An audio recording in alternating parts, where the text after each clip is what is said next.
When we walk on the path of self-discovery and creating and living our best lives, we start becoming aware of the lies we have been believing in, and we start becoming aware of the desires and values we have been compromising that are so dear to our soul. 4 years back, on this particular day, I was meditating on the 5 Buddhist precepts. Do not lie, do not kill, do not steal, no sexual misconduct, and no intoxicants. All the precepts felt very logical and easy to follow, easy to live by, except for the one that said, do not lie. This precept made me feel very uncomfortable and very uneasy. So I decided to meditate some more on this particular precept. And I became painfully aware of my habitual lying pattern. I became painfully aware of how easily and comfortably I have been lying throughout my life. Just like this character, Jim Carrey in Liar, Liar.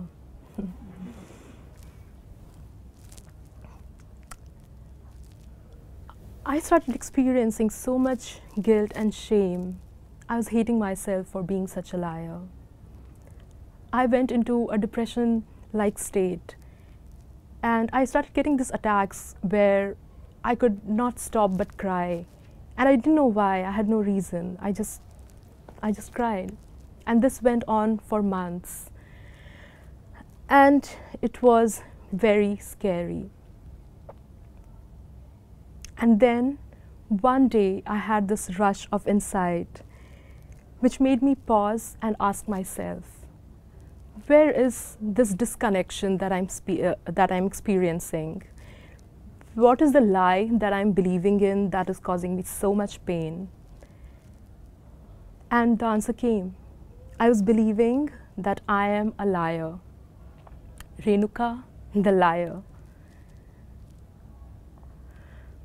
I was believing that I am my actions. I felt that that is my identity, being a liar, that is my identity. I knew I had to do a lot of inner work. I started working on myself and peeling the layers of false identities, of false beliefs. And I realized that in fact my lying was my subconscious attempt to protect me from other people's judgment. And for the first time in my life, I really understood the meaning of this line from A Course in Miracles. Everything is either love or a call for love. My lying was a call for love. I was lying because I was not comfortable with who I was.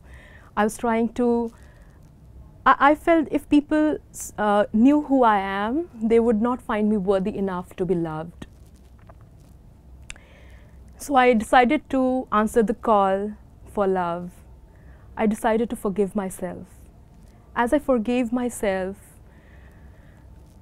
all this shame and guilt vanished. And I realized a deeper truth, that I'm not my beliefs, I'm not my actions. So I'm not my beliefs and I'm not my actions. And most of you will agree that we are not our possessions, we are not our weight, we are not our house, or we are not how big our car is, at least intellectually. So if we are not our possessions and if we are not our actions and beliefs, then who are we? We are, our true identity is made up of 2 parts, our true self and our essential self.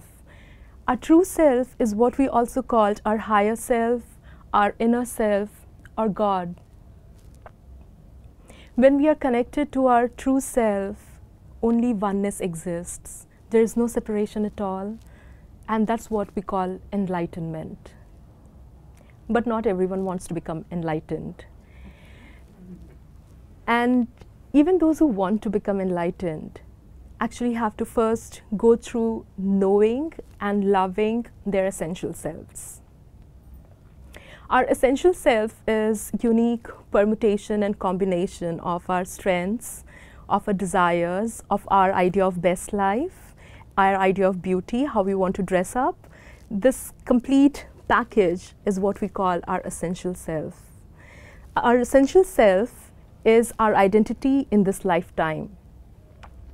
For example, let's say, we take Rose and we take Lily. Real self of Rose and Lily is one and the same. It's all energy, quantum physics, right? But essential self of Rose is how the texture of the rose, the smell, the medicinal properties it has. The complete package is what we call Rose. And thankfully, flowers don't have the ability to attach with false identities. And similarly, Lily also has its own essential self. It has, a color, texture, aroma, and medicinal properties. So similarly, each one of us has our own essential selves. And just like flowers, it's a complete package. Our essential self has everything we need to create and live our best life and to serve this world.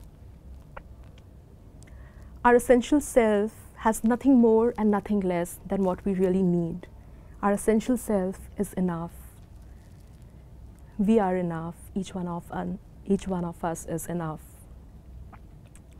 So today I invite you to peel the layers of your false identities and let your essential self reveal itself. And I leave you with this question, which will help you in your journey in finding your essential self. Who would you be? What would you do? And how would you express yourself in this world if you knew for sure that you're safe and you're unconditionally loved no matter what? Make this your prayer. Thank you.